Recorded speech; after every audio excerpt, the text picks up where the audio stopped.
Et l'événement aujourd'hui dans Rotten sans flamme, c'est notre invité Jérôme qui est très discret depuis un moment. Il faut dire que la situation de son club est plus que précaire. On va rentrer dans le détail avec Gérard Lopez, le président des Girondins de Bordeaux et dans Rotten sans flamme. Bonjour président. Bonjour. Bonjour. Bon, déjà je vous demande comment vous allez parce qu'en ce moment je pense que ça doit pas être facile. Non, moi ça va. Moi ça va toujours parce que j'ai le caractère que j'ai. Et puis de toute façon, il faut que quelqu'un reste calme dans une situation qui est effectivement compliquée pour beaucoup de raisons. Oui, elle est très compliquée. Bon, on va revenir sur toutes ces raisons. Sur l'actu du moment, c'est forcément la décision de la DNCG avec cette relégation en National 1. Pourquoi avoir été relégué et pas avoir anticipé ce déficit ? Si, on a anticipé. On a anticipé à plusieurs niveaux. Mmh.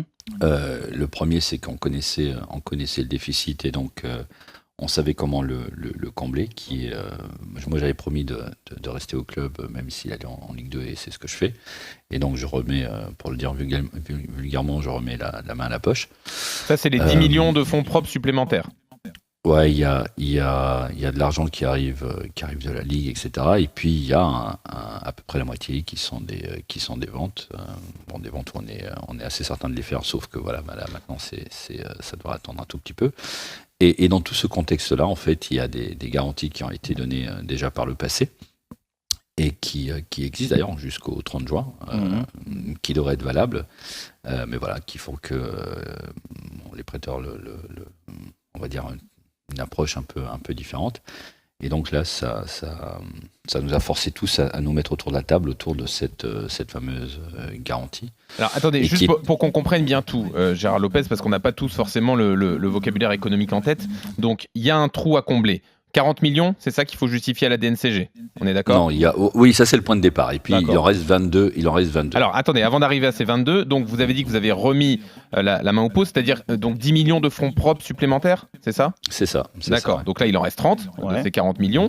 Là, il y a un accord avec vos créanciers, avec King Street et Fortress, donc qui sont... Là, il y a une aide à la relégation, etc., ce qui fait à peu près 8. D'accord. Donc il en reste 22 à trouver à ce moment-là. Oui. Et là-dessus, clairement, ouais. Et les 22, c'est vous nous dites que c'est des ventes. Les 22, c'est des ventes qui seront faites plus que largement. Et en fait, ça se passe toujours comme ça avec la DNCG. Tous les clubs vendent. Et en fait, ce qu'il faut, c'est donner une garantie en fait sur les ventes. C'est-à-dire qu'avant d'avoir fait les ventes, vous devez donner une garantie. Et c'est là-dessus en fait qu'il y a eu on va dire la plus grosse différence. Mais juste sur les ventes, Jérôme, toi, tu es assez dubitatif. Ouais, je suis dubitatif parce que vous me dites assez largement, on va dépasser les 22 millions. Alors moi, quand je vois l'effectif de Bordeaux cette année, et malheureusement, il a pris une claque avec cette relégation en Ligue 2 et surtout les performances de la plupart des joueurs. Donc votre meilleur joueur, c'est Wang. On va dire que c'est celui qui a la cote la plus importante. Ça, c'est vous qui le dites, Jérôme, c'est pas moi. Non. Si moi je vous dis qu'on a des offres écrites et qu'elles dépassent largement ce montant-là, d'accord. C'est le cas. Et c'est pour d'autres joueurs. Donc à partir de là, moi le souci n'a pas été d'avoir des offres. Les offres, on les a. Et alors pourquoi, président, si les offres, vous les avez, pourquoi vous les avez pas acceptées aujourd'hui alors ? Ou présentées à la DNCG ? On en a parlé, la DNCG a vu le tableau des offres, des prix, etc. La seule différence, c'est qu'entre recevoir une offre alors que le mercato ouvre à minuit vendredi soir et qu'on passe à la DNCG 3 jours après et qu'il y a des joueurs qui sont en sélection, dont des joueurs qui doivent être vendus, vous passez comment les visites médicales ? Je les passe moi à leur place ? Ouais. Vous passez comment ? Vous discutez comment des salaires des joueurs ? Je les discute moi à leur place, c'est moi qui vais me pointer là-bas et faire l'agent, le joueur. Mais pourquoi les garanties n'ont pas suffi à la DNCG ? Parce qu'elles doivent être réitérées par les prêteurs. Par vos créanciers, donc. D'accord. Par King Street et Fortress. Absolument. D'accord. Et pourquoi ce n'est pas le cas ? Sans doute parce qu'il se disait qu'on passerait à la DNCG et qu'il y aurait peut-être une demande et qu'il pourrait répondre à cette demande-là après. Après, moi, je suis pas. Il n'y a pas un manque de confiance de leur part envers vous ? Non, puisque c'est pas du tout. Non, je veux dire, eux sont beaucoup plus au courant que n'importe qui d'autre des offres qui sont sur la table, donc c'est pas la question, elle n'est pas là. D'accord. Donc, En gros, là, président, donc en gros, là, vous êtes en train de rassurer les supporters bordelais, et ça, c'est bien pour eux, parce que je pense que Non. le club ne fera pas faillite. Ça, vous nous le dites. Non, en gros, le club est à risque si jamais il n'y avait pas un accord entre les différentes parties autour de la table. Et les différentes parties autour de la table ne sont pas des parties qui sont antagonistes ou quoi que ce soit. On s'entend plutôt même bien. Peut-être qu'on a eu une lecture différente du passage de la DNCG. Nous, on a poussé pour avoir quelque chose qui était plus robuste, on va dire, en termes de garantie. Eux ont poussé pour quelque chose qui était pas poussé, mais ils ont préféré avoir quelque chose de peut-être plus léger. d'accord. Aujourd'hui, on est obligé de travailler ensemble, et puis, mais ça se passe bien. Je veux dire, il y a du respect des deux côtés. Et c'est certainement pas eux qui aimeraient voir le club disparaître non plus. Donc il n'y a pas de risque de dépôt de bilan. On vous pose cette question parce que le DG des Girondins en a parlé aux salariés. Ah non, mais on est obligé d'en parler parce qu'on est quand même, c'est une vraie entreprise. Et tant qu'il n'y a pas d'accord avec d'autres parties, il y a un risque. Mais bien sûr, on va pas dire qu'il n'y en a pas. Il n'y a pas d'accord. Donc tant qu'il n'y a pas d'accord, c'est clairement il y a ce risque-là. Ouais, tout à fait. Alors il n'y a pas d'accord et il n'y a pas la validation de la DNCG de votre présence en Ligue 2. En revanche, vous dites qu'il y a accord avec vos créanciers pour présenter les choses de la bonne façon lors de l'appel à la DNCG. Ça se passe bien. Non, on dit qu'on a des conversations qui sont positives, mais il n'y a pas d'accord. Okay. S'il y avait accord, je suis en train de vous dire que voilà, qu'on est plus ou moins sûr. D'accord. Ça va bien se passer. Alors, on a quelques doutes aussi, Gérard Lopez, parce que quand on fait le compte de vos actions dans vos différents clubs, Moucron est en faillite depuis fin mai. À Boavista, il y a des soucis. Le club est interdit de recrutement depuis le non-paiement à Adil Rami. Et en plus de ça, vos droits ont été suspendus pour ne pas avoir respecté certaines règles au moment du rachat départ. À Lille, on se plaint de votre gestion en disant qu'il y a des ardoises qui ont été laissées. Là, Bordeaux est relégué en national. On se dit que partout où vous passez, il y a des soucis. Président, c'est pour ça, moi je prends la parole avant Jean-Louis, avant de votre réponse. C'est pour ça que moi j'apprécie que vous veniez nous parler pour nous expliquer tout ça. Parce que c'est vrai que certaines personnes qui lisent ça, et moi j'en fais partie, on peut se dire Gérard Lopez, c'est le fossoyeur du football. Alors moi, ça me va très bien que vous posiez la question, parce que comme je parle pas beaucoup, ça permet à beaucoup de gens de parler à ma place. Et il y a deux choses. D'abord, si les gens qui critiquent... d'abord, on fait pas d'erreur si on fait rien. Et faire rien, genre, c'est la nature de la plupart des gens qui critiquent ce que moi je fais. Donc à partir de là, c'est très facile de se cacher derrière un écran, derrière un stylo, etc. Parce que finalement, quand on n'a pas fait grand-chose, c'est très facile de ne pas faire d'erreur.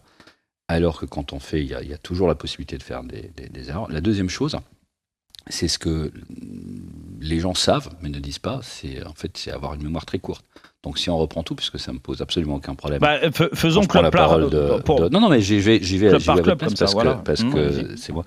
Donc Moucron est un club qui était en faillite, qui a déjà été en faillite une fois il n'y a pas très longtemps, qui était à nouveau en faillite quand ils ont commencé les discussions avec nous.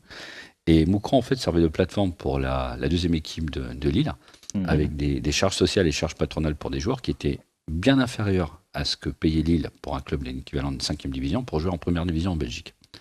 À partir du moment où je suis parti de Lille et que Moucron s'est retrouvé tout seul, moi j'aurais pu dire voilà, mais c'est pas parce que ce n'était pas mon club, c'était le club B de Lille. Et ils le savent, et ça a été présenté comme ça.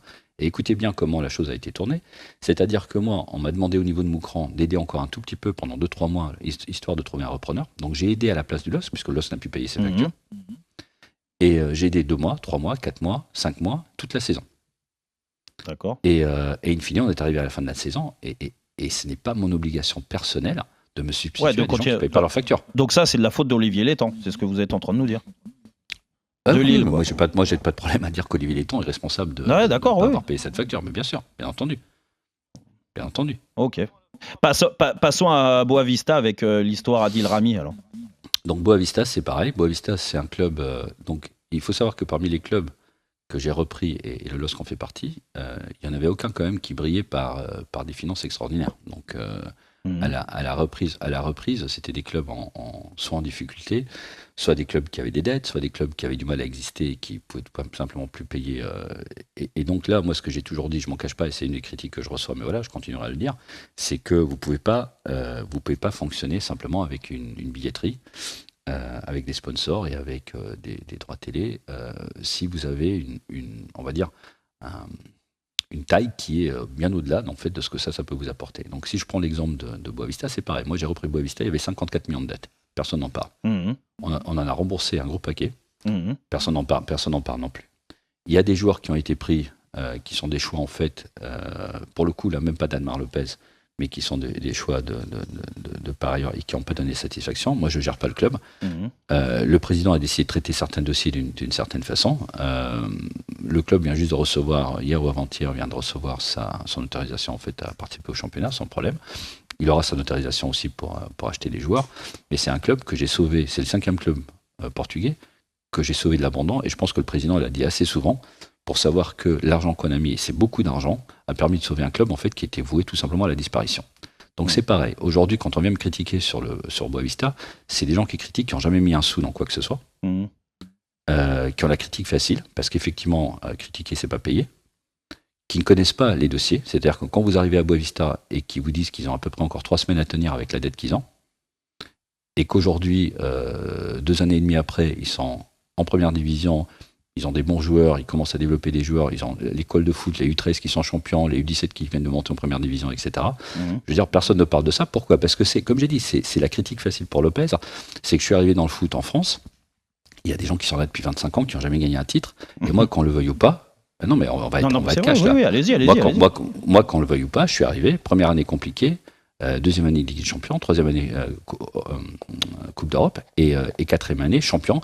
Et que je sois là à partir de décembre ou pas, ça veut rien dire. C'est mon entraîneur, mon équipe, mon directeur technique, etc. qui sont vous êtes devenus champion pour vous, c'est pas Olivier Letton, donc, ça c'est sûr. Donc à partir de là, pour moi, c'est très clair. Mais après, si le prix à payer de ça, c'était un club dans la difficulté pendant plusieurs saisons derrière pour rattraper vos dépenses. Alors, expliquez-moi la difficulté. Donc on en a parlé assez souvent. Ok. On en a parlé assez souvent. Il y a quand même eu presque 180 millions de remboursements qui ont été faits. Là, on parle de Lille. Oui, on est passé là, on parle de Lille, de vente nette. Aujourd'hui, ils ont un effectif joueur, même si le sportif a été très mal géré et qui se retrouve en fait avec un effectif qui était champion. Les ventes nettes, vous savez aussi qu'on peut en discuter. Il y a eu certains on peut en discuter autant que vous voulez. Non, mais il y a eu, par exemple, certains départs. L'argent annoncé n'est pas revenu entièrement dans les caisses du LOSC. Non, mais c'est bien clarifié ça, président, parce que Osimhen, par exemple. Mais Osimhen, c'est l'exemple cas. Osimhen sauve le club pendant la période Covid. Le club avait besoin de presque 40 millions. Devait rembourser, c'est le deal d'Osimhen qui sauve le club. Et effectivement, il y a pour 20 millions de joueurs qui sont achetés.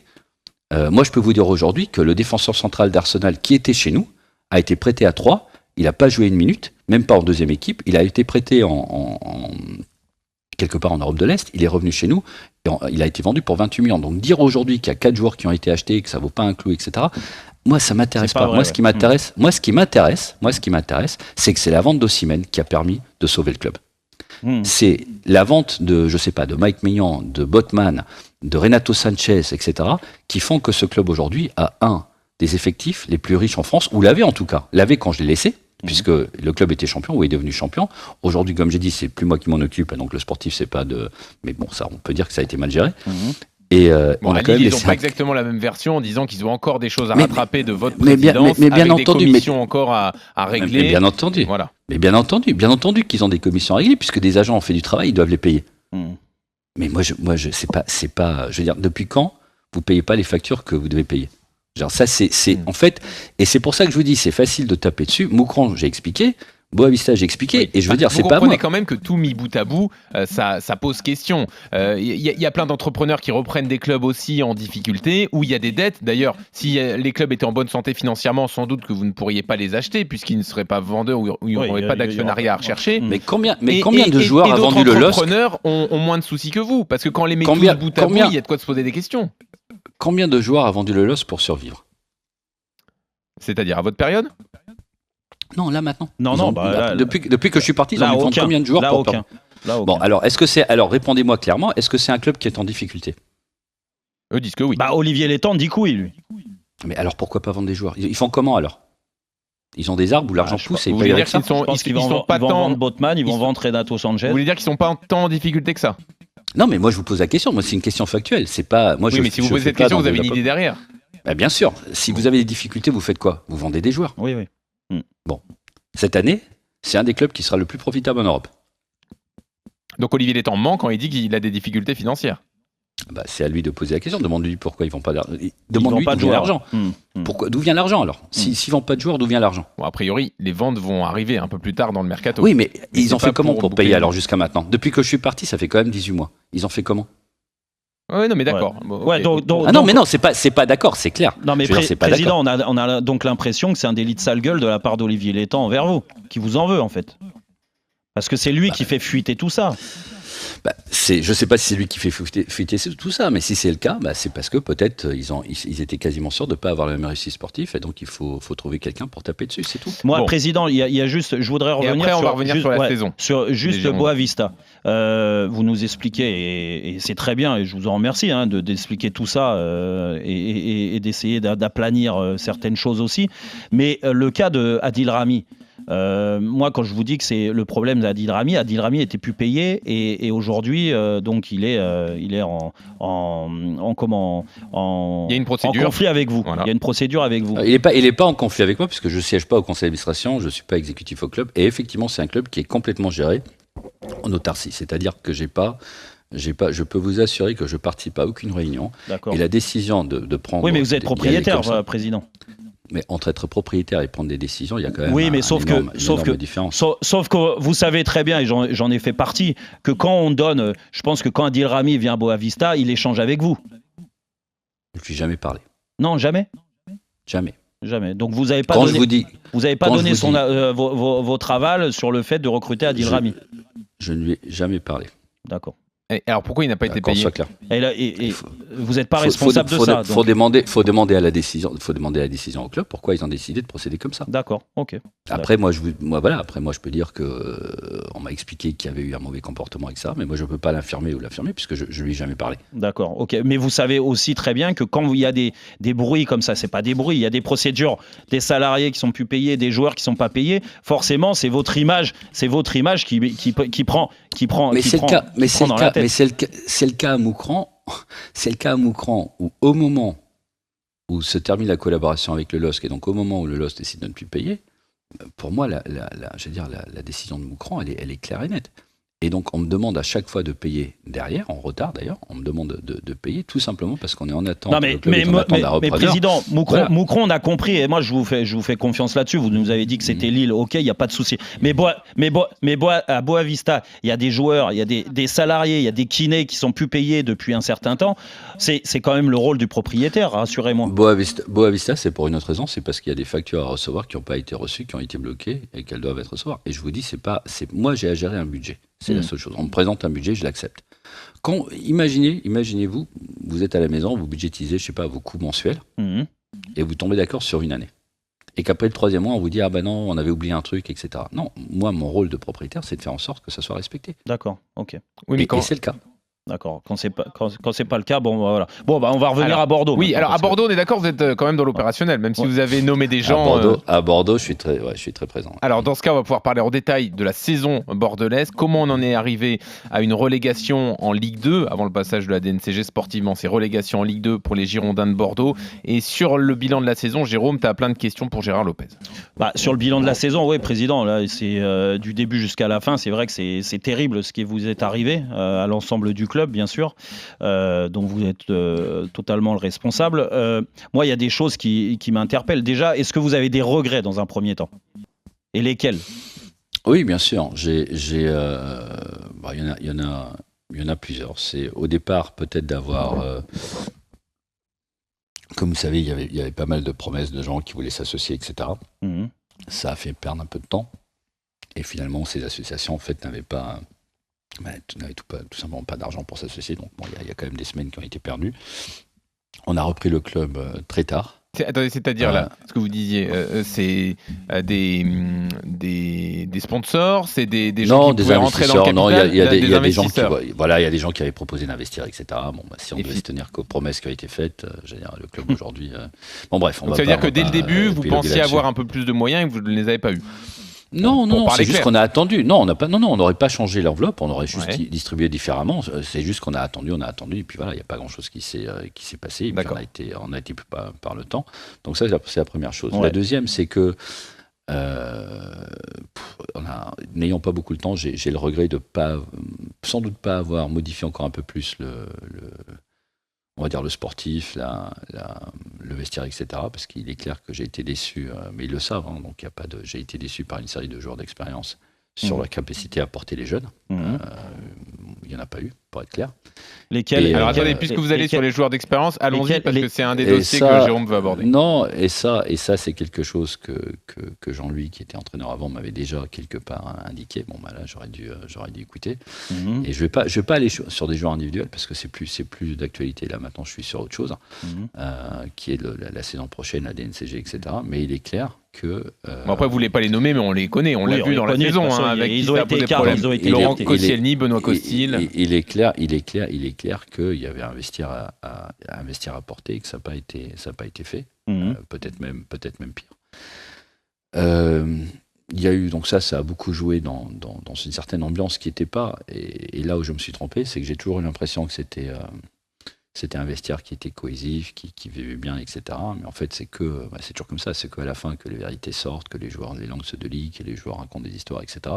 Donc c'était, on va dire, sous cette impression de calme et de sérénité, c'était quand même un peu nettement plus compliqué. Et ça, mais président, pour se rendre compte de ça, on a noté, et c'est pas moi, c'est les gens sur place ont noté beaucoup de fois votre absence et que vous avez beaucoup délégué, entre autres à Anne-Mar Lopez. Est-ce que ça, c'est une erreur ?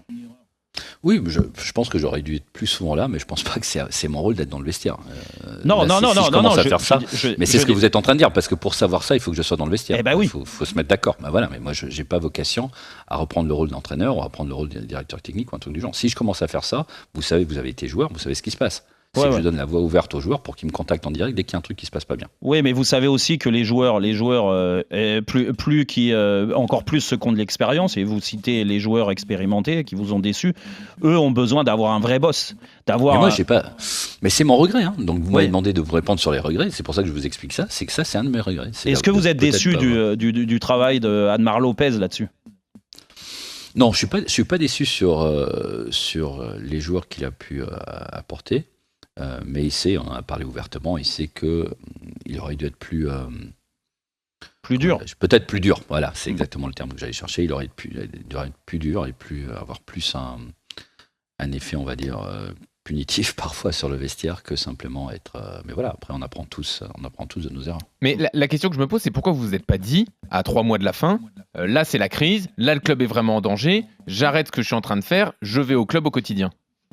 Vous aviez déjà baissé les bras à ce moment-là ? C'était trop tard ? Non, du tout. Mais il y avait... Moi, j'échange beaucoup avec l'entraîneur et avec le directeur technique. Et ce que vous êtes en train de décrire maintenant, ça a l'air d'une bonne idée après coup, parce qu'on a la boule de cristal. Ah, ça, pour le coup, Jérôme le disait sur le moment. Hein. En échangeant... Non, mais ce que je veux dire par là, en échangeant avec eux à ce moment-là, c'était pas le chemin qu'on essayait de suivre. C'était pas leur besoin, c'était pas leur demande. Et moi, j'ai jamais... Ça a été le cas au LOS, ça a été le cas avec Christophe, ça a été le cas avec Bielsa, ça a été le cas avec Petkovic ou avec David.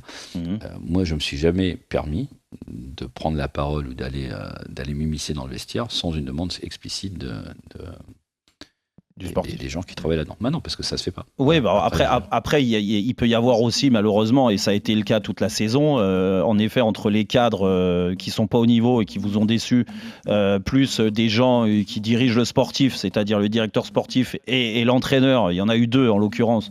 Il y a eu Petkovic et après il y a eu David Guillon. Forcément, eux peuvent être aussi dépassés par ces fonctions-là. Vous pouvez aussi reconnaître que même si vous échangez beaucoup, d'un moment, tout ce qui s'est passé tout au long de la saison, vous avez maintenu la confiance à Petkovic, alors que franchement, quand on regardait les matchs, on se disait mais c'est pas possible. Alors même si on était à distance aussi, mais on est venu sur place, vous nous avez ouvert les portes en début de saison. Et tout à fait. Et c'est vrai. Et on s'est aussi rendu compte en étant sur place que il pouvait se passer des choses. C'était franchement, quand je suis reparti moi du Hayan à cette époque-là, je me suis dit il y a des choses qui sont mises en place. Il y avait des cadres qui étaient attentionnés, qui faisaient attention au club. Là, je parle de Benoît Costil, je parle de Nyang qui venait d'arriver, Laurent Koscielny aussi. Et puis d'un seul coup, tout ça s'est effrité. C'est fou. C'est pas le sportif entraîne le psychologique et le psychologique entraîne le sportif. Et quand on regarde, en fait, à part le PSG, il n'y a pas une équipe qui a mené 2-0 plus souvent cette saison ou plus rapidement. Et à chaque fois, on s'est effondré. Et on ne s'est pas effondré à l'entraînement, on ne s'est pas effondré dans les vestiaires, On sait pas, il n'y a jamais eu de bagarre dans les vestiaires. Il y a jamais, non. Des fois, c'est pas Nous, plus mal. Hein. Mais c'est là où je voulais en venir. C'est-à-dire que vous me posez une question, est-ce que j'ai des regrets? Oui, de ne pas avoir été plus souvent là. Le problème, c'est que si on analyse froidement la situation, c'est où que ça s'est mal passé? Ça s'est mal passé pendant les matchs. Ouais. Ça s'est mal passé pendant les matchs. Vous pouvez pas. Il nous manque 1 point pour nous maintenir, ou 2, on va dire. Ouais. Vous pouvez pas lâcher 6 ou 7 fois, ou je ne sais plus combien de fois, 5 ou 6 fois, 2-0 sur la saison, c'est juste pas possible. Si ça arrive, c'est la conséquence de plein d'autres choses. Ça a été la pire, président, ça a été la pire défense d'Europe. Ça a été la risée de l'Europe, parce que Bordeaux, aujourd'hui, a fait rire tout le monde. La défense, et on parlait des piliers, il y en a un certainement, et vous ne l'avez pas mis en avant, mais qui vous a déçu, c'est Laurent Koscielny.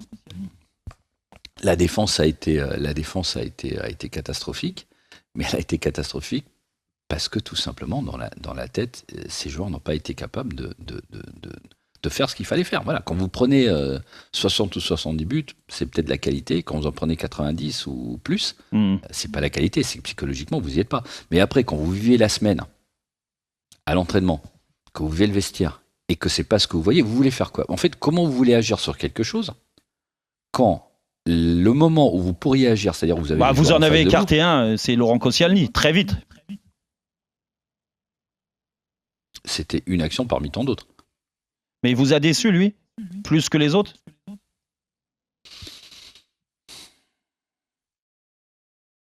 Non, j'avais une vision de ce que devait être le capitaine, etc. Et puis voilà, c'est tout. Après, il faut prendre des décisions et il n'y a pas de, comme j'ai dit, il y a aussi d'autres éléments et je vais pas maintenant parler ici. Ouais, d'accord. Donc on sent qu'il y a beaucoup de tension. Non, mais sur ce cas quand même, puisqu'on parle de regrets. À l'arrivée, Bordeaux a pris beaucoup de buts avec Koscielny. Bordeaux a pris beaucoup de buts sans Koscielny.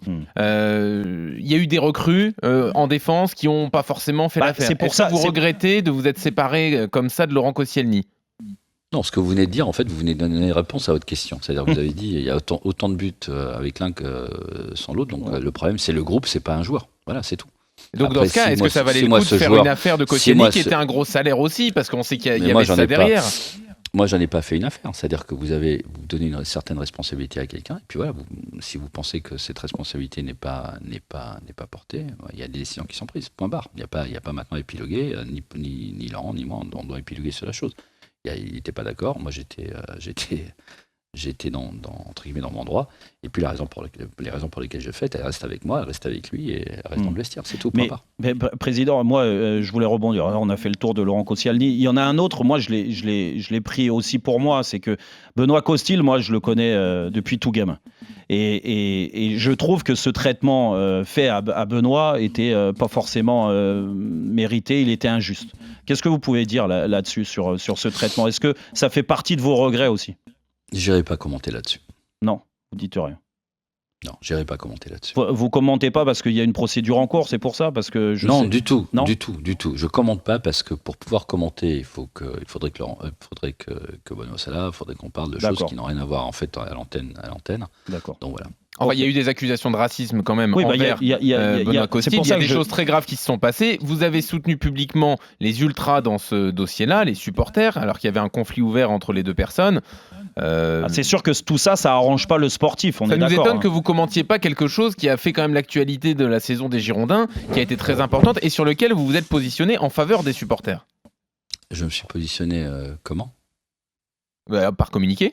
On l'a vu, il y a eu un communiqué de passé dans le conflit entre les supporters et Benoît Costil qui condamnait davantage Costil que les supporters. Benoît a été écarté. Benoît Costil a été écarté du groupe. Non, Benoît a été blessé. Et d'ailleurs, il a rejoué un match en fait directement, alors qu'il n'était pas encore complètement récupéré. Ouais. Donc voilà. Donc je vous dis, c'est pas si vous voulez.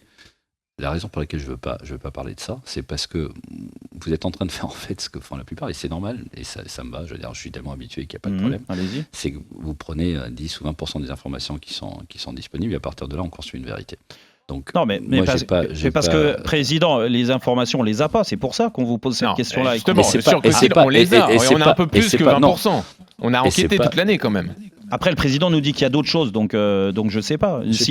Moi, j'ai pas besoin d'en parler. Voilà, c'est tout. D'accord. Ok. Le sujet pour moi, il est clos, et puis voilà. Mais président, vous savez, moi, il y a pas de souci de m'attaquer, me dire je fais comme les autres. Il y a pas de problème. Moi, Rotten sans flamme, il y a pas d'autre émission comme la mienne. Mais non, c'est pas l'attaque que je viens de donner. Ce que je viens de dire maintenant, c'est que si Benoît était là, et encore, je ne sais même pas si on va en parler, mais voilà, il n'y a pas, je veux dire, les décisions qui ont été prises au courant de 16 ans, elles ont été prises pour des raisons qui m'étaient moi connues, parce qu'il y a des conversations, des discussions, elles ne sont pas à être discutées ici, c'est tout. D'accord, ok. Bon, de toute façon, connaissant Benoît, et je le sais parce que je l'ai eu aussi, et dans une période compliquée, parce que c'est pas facile d'être accusé comme il a été accusé, et je dis pas par vous, il y a une plainte qui est en cours aujourd'hui, et donc lui ne peut pas communiquer aussi pareil pour l'instant. Et ça, là-dessus, vous avez des éléments factuels qui prouvent que Benoît Costil a eu ces propos racistes qui lui ont été reprochés.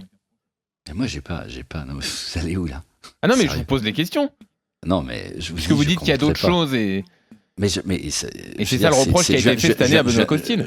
Je viens de vous parler du rôle des cadres dans un vestiaire avec des jeunes joueurs. Vous repartez sur quelque chose qui a fait un buzz en janvier-février, que moi j'ai pas commenté, pour lequel j'ai été en fait critiqué pour pas commenter. Je vais pas le commenter ici non plus. D'accord, ok, mais il y a pas de moi problème. Je parle du sportif. Président, alors oui, on va c'est un élément important quand même. Non mais Jean-Louis, il y a eu des points perdus à cause du gardien aussi cette année. Oui. Après ça, c'est le constat que nous on a fait. Peut-être que vous, président, vous en faites un autre. Mais on va parler du sportif, bien sûr, parce que c'est quand même la priorité. Moi, je vais repartir sur cette prochaine saison. Donc on va imaginer qu'il n'y aura pas de faillite au club et que les Girondins seront bien en Ligue 2 l'année prochaine, même si vous ne l'avez pas écarté, et ça c'est sûr qu'il y a une possibilité quand même que le club fasse faillite. Si vous êtes en Ligue 2, la priorité certainement c'est de remonter tout de suite, non ? Oui, parce qu'on reprend un club qui avait des pertes énormes aux alentours de 80 millions, 75-80 millions, donc ce qui est énormissime. On a réussi à réduire les coûts déjà l'année passée. On fait encore une grosse réduction maintenant, mais même en faisant cette réduction-là, en dessous de ça, c'est quasiment impossible pour les Girondins de Bordeaux d'exister. Et donc à partir de là, la seule façon de fonctionner, c'est de réussir le sportif et de remonter. Ouais. Donc ça doit être l'objectif. Ouais. Et comment on arrive à recréer un groupe comme ça en très peu de temps, parce que vous venez de nous dire qu'en effet, il y a des ventes qui vont être actées dès l'ouverture du mercato, donc vous allez perdre vos meilleurs éléments. Et on sait très bien que la Ligue 2, elle n'est pas si simple, surtout que l'année prochaine, il n'y a que deux montées. Tout, ouais. Donc il va y avoir un gros travail de fait aussi en termes de recrutement et bien sentir les choses de la part du directeur sportif, Admar Lopez, qui est encore là. Oui, il y a pas mal de travail. Il y a beaucoup de travail qui a été fait. Il y a beaucoup de joueurs qui ont été on va dire, analysés, choisis, etc. Même avec l'entraîneur. D'ailleurs, c'est une des raisons pour la continuité. C'est de construire à partir d'une feuille blanche avec un entraîneur qui connaît déjà le club, qui connaît la Ligue 2, etc. Et en qui on a confiance. Et à partir de là, en fait, il s'agit de construire un effectif qui soit compatible Ligue 2, c'est-à-dire avec des joueurs d'expérience, avec des joueurs de caractère, chose qui nous a manqué cette année. Ah bah oui. Et c'est là-dessus qu'on critique. Moi, je veux pas... Non, mais on a très bien compris. Non, mais vous avez compris que moi, les autres sujets ne m'intéressent pas du tout. Par contre, c'est là-dessus que je critique. C'est-à-dire que vous ne pouvez pas vous attendre à ce qu'un Anel ou un Ignatienko, d'ailleurs, qui a montré énormément de caractère, ou un petit jeune comme Sekou Mara qui a montré énormément de caractère, vous ne pouvez pas vous attendre à ce que des gamins de 19, 20 ou 21 ans portent le club. Ce n'est pas possible. Et donc, c'est ça qu'il faut... Président, Sekou Mara, vous venez de nous parler de Sekou Mara. Il va partir, Sekou Mara, ou il fait partie du projet pour remonter ? Non, on aimerait pouvoir le garder. Après, on va voir quelle sera la réalité économique dans les semaines qui viennent. C'est lui la plus grosse offre ? Vous nous avez parlé d'offres conséquentes pour certains. Oui, on va pas... Voilà, vous voulez pas me donner l'info, ça veut dire oui, ça. Lui, il y a Albert Ellis aussi, qui a peut-être une bonne... Ouais, qui a fait une bonne première partie de saison. Ouais. Je pense qu'entre les trois, on est pas mal. Wang, Mara ou Ellis. C'est un des trois. Et donc à partir de là, il y a une construction à faire, donc qui a été commencée il y a un bon moment maintenant. Donc il y a des joueurs qui se sont engagés moralement, verbalement, etc. Mais c'est clair qu'on n'est pas aujourd'hui dans une situation où on peut faire des contrats. Mais voilà, donc il y a un effectif qui est paradoxalement plus ou moins connu déjà. Donc on sait à quoi il ressemble. C'est un effectif qui est taillé pour la Ligue 2, mais c'est surtout, et c'est mon gros regret, c'est un effectif qui devrait être taillé d'un point de vue caractère de façon complètement différente à ce qu'on a pu avoir cette année. Eh oui. Et Mbanyang va rester ou pas ? Je sais pas. Non, vous savez pas. Vous savez pas encore. Je sais pas. D'accord. Pour l'instant, il est joueur des Girondins de Bordeaux. Après, je sais que lui aussi a envie de peut-être peut-être faire autre chose. Donc voilà, ça va se jouer là-dessus. En tout cas, c'est pas le 5 le lundi. Non, pas le 5 le lundi quand même. Non, okay. Non, j'espère qu'il a mis ça de côté. Mais par contre, on peut critiquer en effet, et on l'a fait, votre gestion par moment sportive et dans les autres clubs et tout ça. Mais moi, c'est tout à votre honneur d'avoir continué à donner votre confiance à votre entraîneur. Qui a vécu une deuxième partie de saison très compliquée, et c'est bien de renouveler la confiance. Je pense que vous allez gagner du temps de ce côté-là. Ouais, en plus c'est un homme bien. Ouais, c'est vrai. C'est le cas des gens normalement avec qui j'aime m'entourer. C'est des gens bien. C'est-à-dire que c'est un des grands luxes en fait de pouvoir travailler avec des gens. C'est quelqu'un qui est compétent. C'est pareil pour Admar. Après, c'est vrai qu'on a tous vécu une saison compliquée, mais comme je vous dis, on a vécu une saison cauchemardesque parce qu'il y a des choses cauchemardesques qui sont passées et que même aujourd'hui, moi je ne sais pas comment vous dire ce qu'on aurait pu faire pour au moins gagner un des matchs qu'on menait 2-0. Ah oui, c'est dingue. Pour moi c'est aberrant, c'est dingue, c'est inexplicable. Donc voilà, donc c'est quelqu'un en qui j'ai confiance parce que déjà c'est quelqu'un de bien, c'est quelqu'un qui connaît la Ligue 2. Oui, et puis c'est quelqu'un compétent surtout. C'est quelqu'un d'extrêmement compétent, qui a de mémoire, je pense qu'il a le record des points en Ligue 2 ou de buts marqués, donc c'est quand même quelqu'un qui sait y faire. Pareil pour Admar, bien sûr, qui aussi lui grandit un peu dans le rôle. Admar, il doit faire ses preuves. Et puis voilà. Et puis moi, les gens qui le veuillent ou pas, moi j'aime beaucoup ce club, sinon je serais pas reparti pour un tour. Mais nous aussi, président, c'est ça qui promis d'y rester. Et ça fait mal. Et non, je vous cacherai pas, ça fait mal quand on se fait critiquer à chaque fois. Mais je vous dis, la critique est facile pour ceux qui font pas grand chose. Et donc moi, c'est peut-être, et vous me connaissez un peu maintenant, c'est peut-être pour ça qu'elle m'affecte pas, parce que je reste dans ma ligne en fait, qui est d'agir plutôt que de parler et d'essayer de faire de mieux, comme j'ai pu faire dans le passé. Et puis d'essayer de réussir quelque chose de beau avec un club qui le mérite largement. Président, on a besoin d'avoir les Girondins de Bordeaux. Moi, je suis passionné de foot, j'ai grandi avec les Girondins de Bordeaux. On a besoin d'avoir les Girondins de Bordeaux en Ligue 1. Quel message vous avez envie de faire passer pour rassurer aux supporters bordelais qui, eux, souffrent ? Parce que vous nous avez quand même dit au début de l'interview qu'il y avait la faillite, on ne peut pas l'exclure. Est-ce que vous avez un mot pour eux, pour les passionnés des Girondins de Bordeaux ? Je vous ai dit ça parce que je ne fais pas de langue de bois. C'est-à-dire quand j'ai pas envie de répondre à une question, je n'y réponds pas. Mais quand j'y réponds, en fait, c'est clair et net. Donc aujourd'hui, d'un point de vue factuel, est-ce que les Girondins de Bordeaux sont en Ligue 2 ? La réponse est non. D'accord. Par contre, est-ce que on fait tout et on y croit ? La réponse est clairement oui. Je veux dire, moi, je ne suis pas en train de m'investir de la façon dont je le fais. L'entraîneur, Admar, tout le staff, etc. On n'est pas en train de passer par les moments par lesquels on passe, qui, je peux vous dire, ne sont pas évidents. Si on n'y croit pas, dur comme fer. Donc, pour moi, c'est clair que Bordeaux doit être en Ligue 2 l'année prochaine. Mais ça passe par les choses où ça doit passer. C'est compliqué, mais on va le faire. Mais voilà, c'est un message qui n'est pas positif, il est factuel. C'est-à-dire qu'il faut qu'on bosse pour y être. D'accord. Et vous avez un pourcentage à nous donner, même si on joue avec les chiffres, pour savoir à combien Bordeaux est sûr d'être en Ligue 2 ? C'est quoi, 50, 60, 70, 80%? Non, c'est binaire. Moi, voilà, Gérard Lepez, on va dire la personne qui bosse tous les jours, vous dira que c'est 100%.